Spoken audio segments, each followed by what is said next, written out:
जब आपकी पूरी जिंदगी सिर्फ बड़े बड़े महलों में बीती हो और आपको बैठे बैठे ही खाने को मिला हो, तब एकदम से आपका बाहर निकलना मजाक का पात्र बन जाता है, फिर भले ही वो अनन्या पांडे का स्ट्रगल हो या फिर कांग्रेसियों का सड़क प्रदर्शन।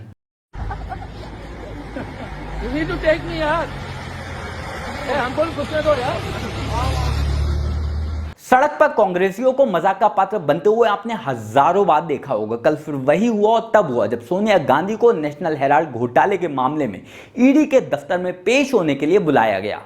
ओह माय गॉड, ये क्या हो रहा है लोकतंत्र में। राजमाता घोटाले में फंसती क्या नजर आई, उनके सारे पालतू बिलबिलाने लगे और सड़कों पर हाय तौबा मचाने लगे। अशोक गहलोत ने तो यहां तक बोल दिया कि ईडी को उनके घर जाकर पूछताछ करनी चाहिए, ना कि उनको ईडी के दफ्तर बुलाना चाहिए। जो उनकी पर्सनैलिटी जो आ रहा है एक, और जो 70+ एज है उनकी, उसमें मतलब ईडी खुद को कहना हम करेंगे, पूछताछ करेंगे आप मेरे में। अरे कोई बताओ चिचाओ को कि वो राजमाता के गुलाम होंगे? ईडी थोड़े ही है, वो राजमाता के पालतू होंगे। ईडी नहीं है, वो राजमाता को और कांग्रेस का नमक खाते होंगे, ईडी ने नहीं खाया। और वैसे भी रूल यही है कि भ्रष्टाचार करने वाला ईडी के ऑफिस जाता है, ईडी का ऑफिस उनके घर नहीं जाता।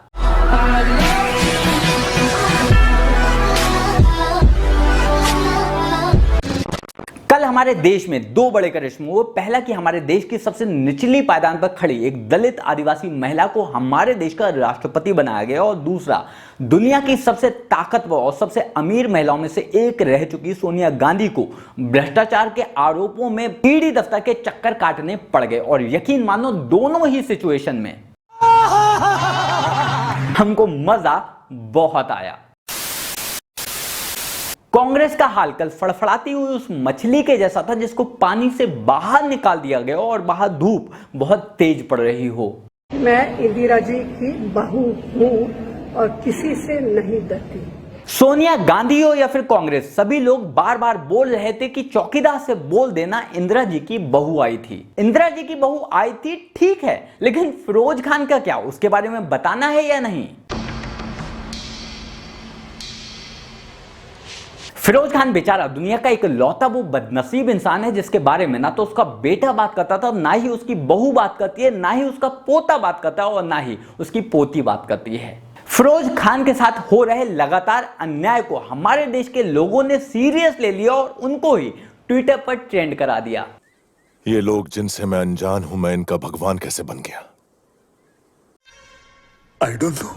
राजमाता बार बार बोल रही थी कि वो इंदिरा जी की बहू हैं और वो किसी से भी नहीं डरती, लेकिन इसके बाद भी वो प्रियंका गांधी को अपने साथ ले जाने की फरियाद कर रही थी। प्रियंका गांधी वाड्रा इस पूछताछ के दौरान साथ रहें, भले ही जहां पूछताछ हो रही है ठीक उस जगह पर ना हो, रिसेप्शन एरिया में हो, उसके पास के किसी कमरे में हो, लेकिन प्रियंका गांधी वाड्रा सोनिया गांधी के साथ रहें, इस बात की अपील की गई है।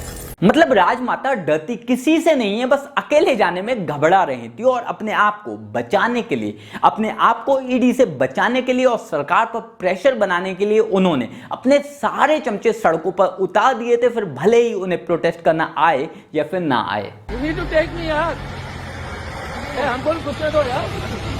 कांग्रेस का कट्टर गुलाम अधीर रंजन चौधरी तो यहां तक बोल गया कि 70 सालों तक सरकार में रही कांग्रेस क्या सिर्फ 90 करोड़ के लिए घोटाला करेगी? जिन पार्टी ने 54 साल हिंदुस्तान की सत्ता में रह चुके, उन पार्टी के तरफ से 90 करोड़ रुपया, सिर्फ 90 करोड़ रुपया हमें घोटाला करने की भी जरूरत पड़ी। नहीं, ये सिर्फ एक सियासत है कांग्रेस पार्टी की छवि को धूमिल करने के लिए। ईडी अब इडियट बन चुके हैं। ये आदमी ईडी को इडियट बोल रहा है और खुद ही कांग्रेस की पोल खोल रहा है। इसके हिसाब से 90 करोड़ सिर्फ 90 करोड़ हैं और इससे कांग्रेस की छवि धूमिल हो जाएगी। इट्स लाइक आप ट्रैफिक पुलिस पर खड़े किसी भ्रष्ट पुलिस वाले को ट्रैफिक रूल तोड़ने के बदले सिर्फ 20 रुपए दिखाओ और वो भड़क कर आपको बोले ये क्या दिखा रहा है बे? सॉरी।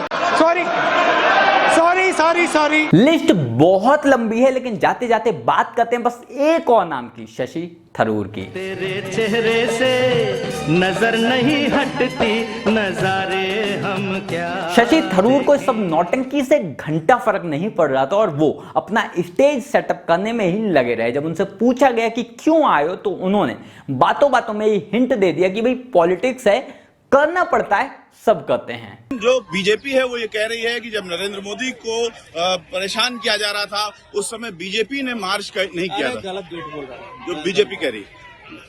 जब तक हम जानते हैं वो लोग मार्च किए हैं। जब एनसीपी के शरद पवार नेताजी को ईडी ने बुलाया, वहाँ एनसीपी ने ऐसे प्रोटेस्ट धरना चला दिया। शिवसेना का भी क्या, सारे पार्टी करते हैं उनके नेताओं को ऐसे। अभी शशि अंकल से मुझे बस इतना ही पूछना है कि क्या फायदा हुआ आपकी पढ़ाई का, क्या फायदा हुआ आपकी इतनी अच्छी अंग्रेजी का, क्या फायदा हुआ इतने मोटे मोटे शब्दों का, जब राजमाता के कहने पर आपको बोलना सिर्फ मोदी सरकार हाय हाय ही है, वो भी हिंदी में। ओह माय गॉड, ये क्या हो रहा है लोकतंत्र में। खैर, आप इस बारे में क्या सोचते हैं कमेंट कर जरूर बताएं। मेरे साथ जुड़ने के लिए, मुझसे बात करने के लिए आइए इंस्टाग्राम पर, फेसबुक पर या फिर ट्विटर पर, लिंक मैंने नीचे डिस्क्रिप्शन बॉक्स में दे रखा है। जल्द मिलते हैं किसी नए वीडियो में नए टॉपिक के साथ, तब तक के लिए गुड बाय, नमस्कार, जय हिंद।